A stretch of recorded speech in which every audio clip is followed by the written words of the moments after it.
Hello सलामकुम। आज मैं आपको स्टेप बाय स्टेप रिबॉन्डिंग के बारे में बताऊंगी कि रिबॉन्डिंग क्या है, आपको कैसे करनी चाहिए, आप घर में रिबॉन्डिंग कैसे कर सकते हैं या आप अपने ही किसी रिलेटिव्स की रिबॉन्डिंग कैसे कर सकते हैं। इसके लिए सबसे पहले आपको बालों को जज करना होगा कि उनका बाल कैसा है, उनका स्कैल्प कैसा है, और उसी को ही मद्देनज़र रखते हुए आपको प्रोडक्ट की सिलेक्शन करनी होगी। सबसे पहले आपको बहुत ज़रूरी अवेयरनेस होनी चाहिए कि रिबॉन्डिंग जो है वो एक ऐसा केमिकल है जो बालों को रीबाउंड करता है, यानी जो सेल्स उनके टूट जाते हैं ना वो उनको डेवलपिंग में हेल्प करता है, वहाँ पे जाके एक अपना आइटम फिक्स कर लेता है और उन दो गैप्स को फिल करता है। That is the rebonding. यानी रिबॉन्डिंग का जो एक्सेस अपन कह सकते हैं कि सोडियम हाइड्रो ऑक्साइड का जो मटेरियल होता है ना, यानी क्रीम में, रिबॉन्डिंग क्रीम में 90% सोडियम हाइड्रो ऑक्साइड प्रेजेंट होता है। सोडियम हाइड्रो ऑक्साइड क्या करता है, बालों में रिफिल्स करता है, जहाँ जहाँ गैप होते हैं उस गैप की वजह से बाउंस वेव आ जाता है। ये जो आप हमारे बालों में वेव देखते हैं ना कि हमारा यहाँ से वेव आ रहा है, या मेरे बाल में तो नहीं है इस वक्त, लेकिन हमारा यहाँ से देखिए, ये देखिए मेरे बाल में भी आपको कहीं कहीं ये वेव फील होगा। तो ये जो वेव है ना वो एक किस्म का गैप आ जाता है बालों के अंदर। वो जो गैप होता है उसकी हम रिफिलिंग करते हैं, उस that is called the rebonding. जब उसकी रिफिल हो जाती है, उसके मॉलिक्यूल्स आपस में बिल्कुल एक लेवल पर आ जाते हैं, तो वो बिल्कुल ही अच्छी तरह से फिक्स्ड हो जाते हैं न्यूट्रलाइज़र के थ्रू, और फिर वो कुछ महीने तक सेव्ड रहते हैं। सेव्ड का मसला ये होता है कि आप सेव जब तक रख सकते हैं जब तक आप उसको आफ्टर केयर करें, क्योंकि हमारे पास सेव रखने का प्रॉब्लम ये है कि बस हमने एक दफ़ा रिबॉन्डिंग कर ली, हमने इतना अर्न खर्च कर लिया, अब वो बस ऐसा ही रहेगा, हम घर भले कुछ करें या ना करें। तो दैट इज़ रॉन्ग। अगर आप आफ्टर केयर करेंगे तो वो उनको रिफिल्स करता रहेगा, उनको जनरेट करता रहेगा, वो सेल्स को हेल्प करेगा नरिशिंग में। अगर आपने जहाँ इसकी ये स्कैप कर दी, अपना केयरिंग स्कैप कर दी, इसके प्रोटीन, इसके मास्क वगैरह नहीं यूज़ किए, इसकी शैम्पूइंग, वहाँ वो जाके वापस से अपनी जगह से ब्रेकआउट होना शुरू होगा और फिर वो वापस से वेव आ जाता है। तो काइंडली प्लीज़ आप आफ्टर केयर ज़रूर कीजिएगा। हम आपको इसमें केयर के बारे में भी बताएंगे कि आफ्टर केयर कैसे करनी है और किस किस चीज़ों से आप कर सकते हैं। सबसे पहले हम अपने स्टेप पे आते हैं कि रिबॉन्डिंग स्टेप बाय स्टेप कैसे की जाए। आपको बालों को देखते हुए रिबॉन्डिंग का केमिकल चूज़ करना है। रिबॉन्डिंग हमेशा वर्जिन हेयर पे होती है। आप केमिकल हेयर्स पे कर सकते हैं, लेकिन उन केमिकल हेयर्स पे जो ब्लू मून डाई करवाते हैं, यानी एक दो दफ़ा ही डाई हुआ हो साल में, तो उस पर आपको रिबॉन्डिंग का रिज़ल्ट मिलता है। लेकिन जो लोग फ्रिक्वेंटली जो लोग कलर्स करते हैं एवरी 15 डेज़ में कि हम रूट टच कर रहे हैं, तो उनका बाल काइंडली आप स्ट्रक्चर देखते हुए फिर आप प्रोडक्ट की सिलेक्शन करेंगे। सेकेंड चीज़, आप बालों को जज कीजिएगा कि आया वो मेटेलिक डाइज यूज़ कर रहे हैं या सिंथेटिक।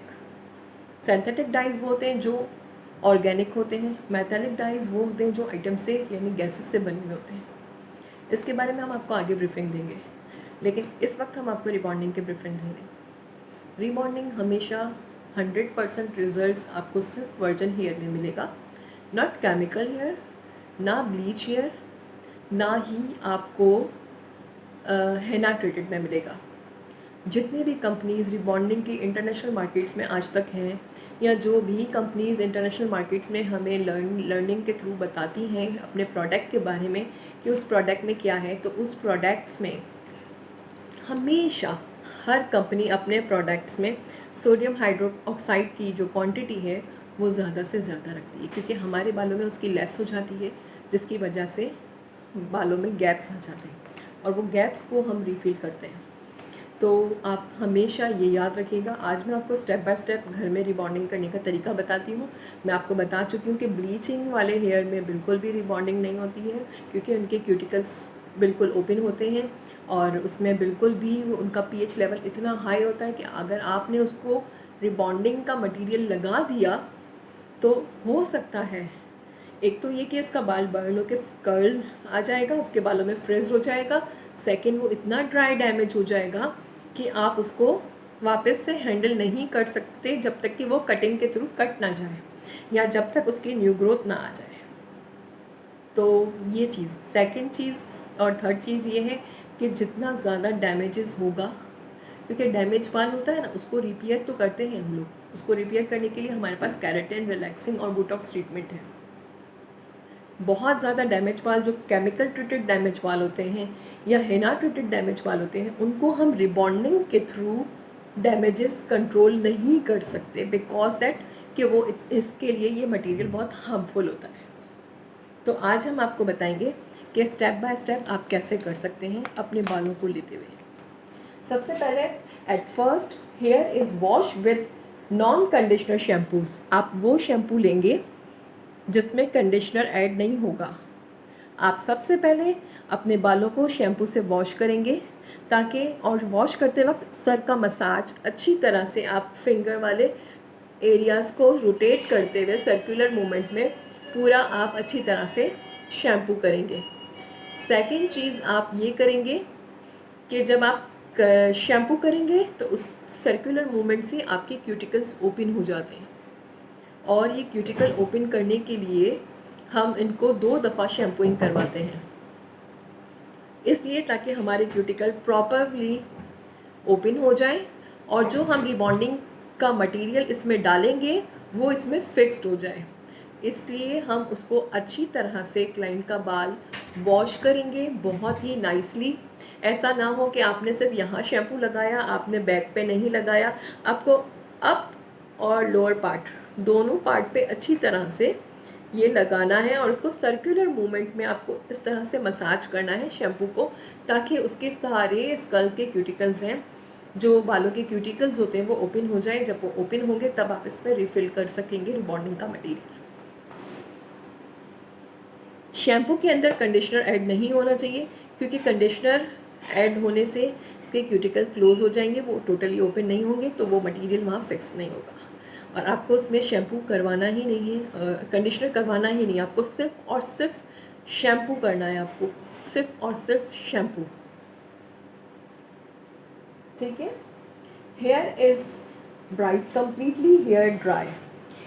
बालों को जब हम शैम्पू करवा लेंगे उसके बाद हम अपने क्लाइंट का बाल अच्छी तरह से 100% ड्रायर यूज़ करेंगे, और उस ड्रायर को यूज़ करते हुए हमें उसका बाल सुखाना है, बिल्कुल 100% वो ड्राई हो जाए।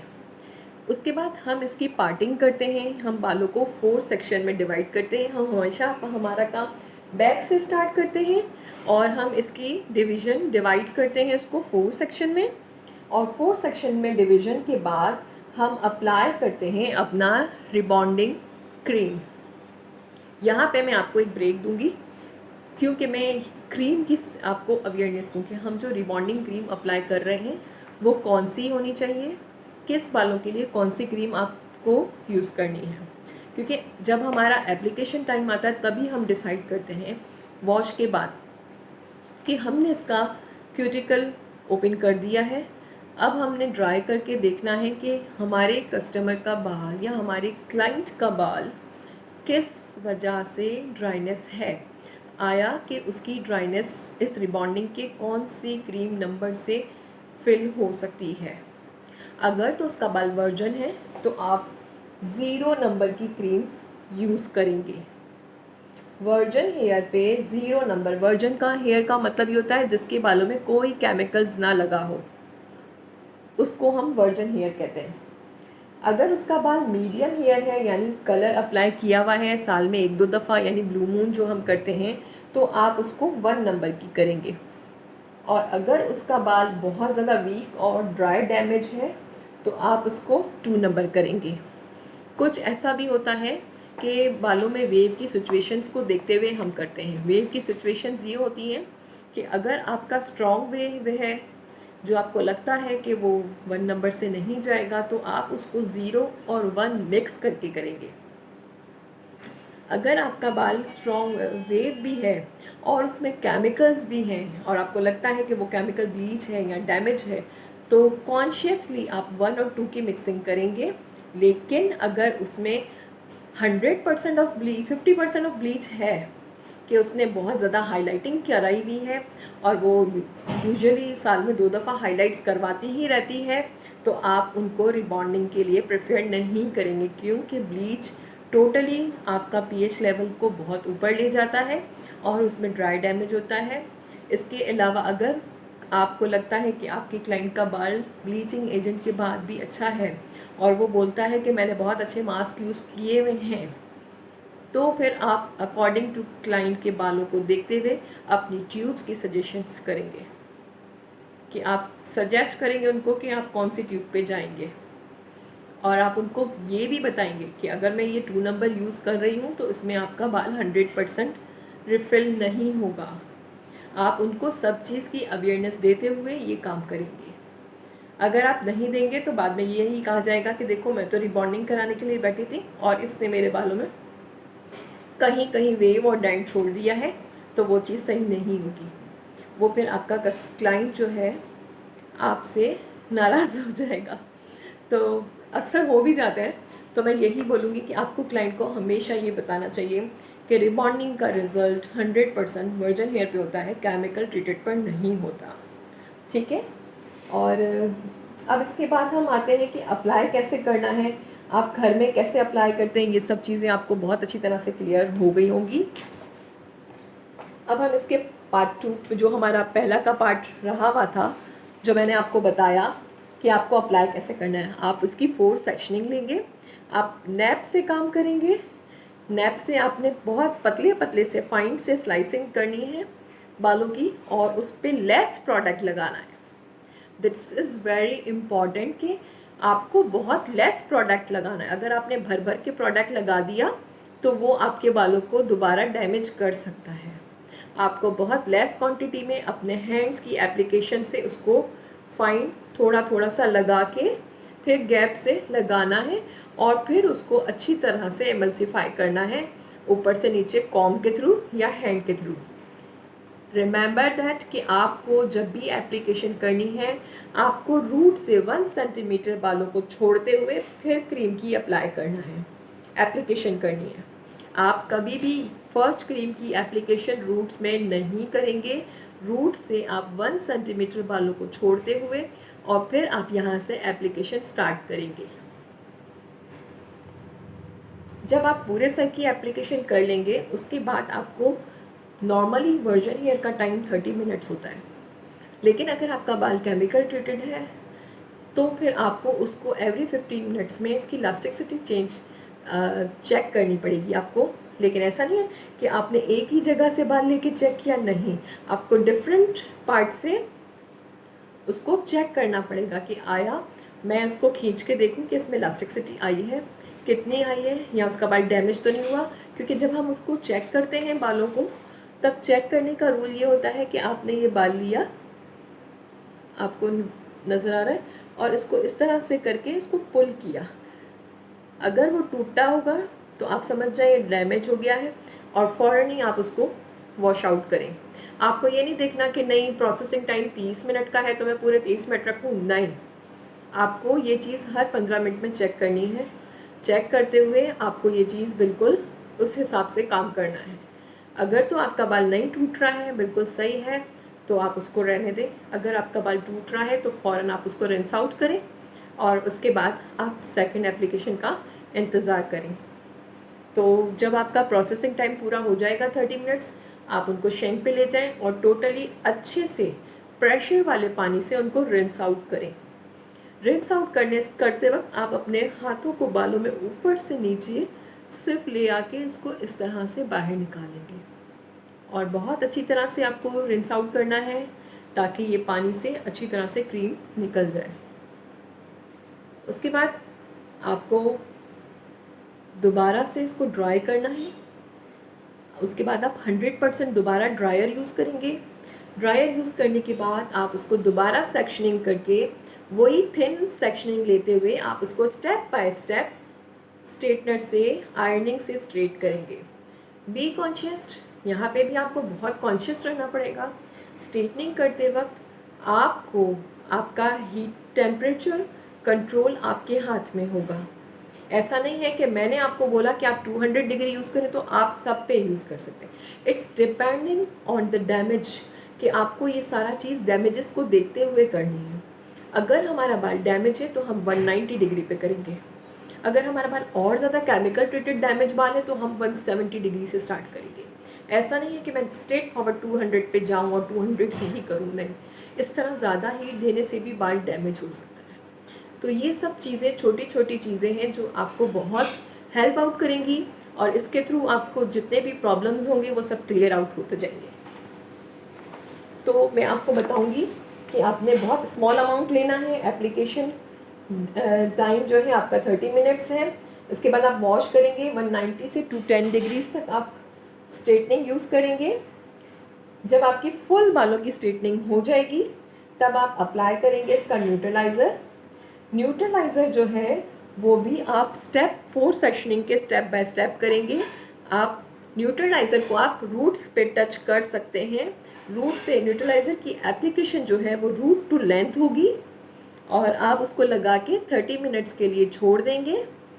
उसके बाद आप उसको हीट करेंगे। लेकिन एक चीज़, न्यूट्रलाइज़र को आपको according to room temperature cover करना पड़ेगा। अगर तो आपके रूम में एसी चल रहा है तो आप उसको फाइन थोड़ा सा कवरेज दे दें, कवर कर दें हेयर को, क्योंकि उसको हीट देनी पड़ती है। लेकिन अगर आपका रूम टेम्परेचर नॉर्मल है, सिर्फ फैन है, तो फिर आप उसको कुछ ना रखें, सिर्फ न्यूट्रलाइज़र लगाएं, एप्लीकेशन करें और उसको छोड़ दें। आफ्टर 30 मिनट्स आप उसको रिंस करें, सिर्फ पानी से रिंस करें। उसके बाद आप जिस कंपनी का आप प्रोडक्ट यूज़ कर रहे हैं रिबॉन्डिंग के लिए, उसी कंपनी का आपको मास्क यूज़ करना पड़ेगा। वो मास्क अच्छी तरह से एप्लीकेशन करनी है आपको रूट टू लेंथ। जितनी फाइन आप एप्लीकेशन मास्क की करेंगे उतने आपके क्यूटिकल क्लोज हो जाएंगे। क्यूटिकल क्लोज होने का मतलब ये होता है कि जो प्रोडक्ट आपने लगाई हैं वो सब अपनी अपनी जगह से ना हिले और उसके ऊपर कॉट आ जाए। जो न्यूट्रलाइज़र कॉट करता है उसको हम बंद कर दें क्यूटिकल बंद होने से। वो प्रोडक्ट सेव रहेगी आपके बालों में और आपको बहुत ज़्यादा हेल्प आउट करेगी। क्योंकि अगर क्यूटिकल खुला रह गया आपका तो जो आपने फिक्स किए हैं वो एवरी टाइम जब आप वॉश करेंगे तो वो उसके थ्रू वॉश आउट होते जाएंगे, वो पिगमेंट्स हमारे बाहर आते जाएंगे। तो काइंडली मेक श्योर कि आपको प्रोटीन की अच्छी तरह से इसको एमल्सिफाई करना है शेंक पे और उसको तकरीबन 5 to 10 मिनट्स बालों में स्टे करके आप उसको थोड़े से पानी से रिंस आउट कीजिएगा और इसके बाद ड्राई करके आप सीरम लगाएं। इंशाल्लाह उम्मीद करती हूँ कि आपको बहुत अच्छी तरह समझ में आया होगा और आपको बहुत ही अच्छा लगा होगा और अब आपके लिए रिबॉन्डिंग करना कोई मुश्किल नहीं होगी। बट मेक श्योर कि आप अच्छी तरह से बालों को देखते हुए उसके हिसाब से कंपनी का सिलेक्शन करेंगे और किस बालों पे रिबॉन्डिंग करनी चाहिए, उसको क्या रिज़ल्ट मिलेंगे, ये आपको बहुत अच्छी तरह से समझ में आ गया हो। तो काइंडली प्लीज़ मेरे चैनल को लाइक कीजिएगा, उसको सब्सक्राइब कीजिएगा एंड शेयर कीजिएगा। कल मैं आपको एक और नई वीडियो के साथ स्टेप बाय स्टेप हेयर के बारे में बताऊंगी। व्हाट इज़ हेयर, हेयर का स्ट्रक्चर क्या होता है, हेयर की पिगमेंट्स क्या होती हैं, कौन सी प्रोडक्ट के हिसाब से पिगमेंट कहाँ फिक्स्ड होती है। थैंक यू वेरी मच, शुक्रिया।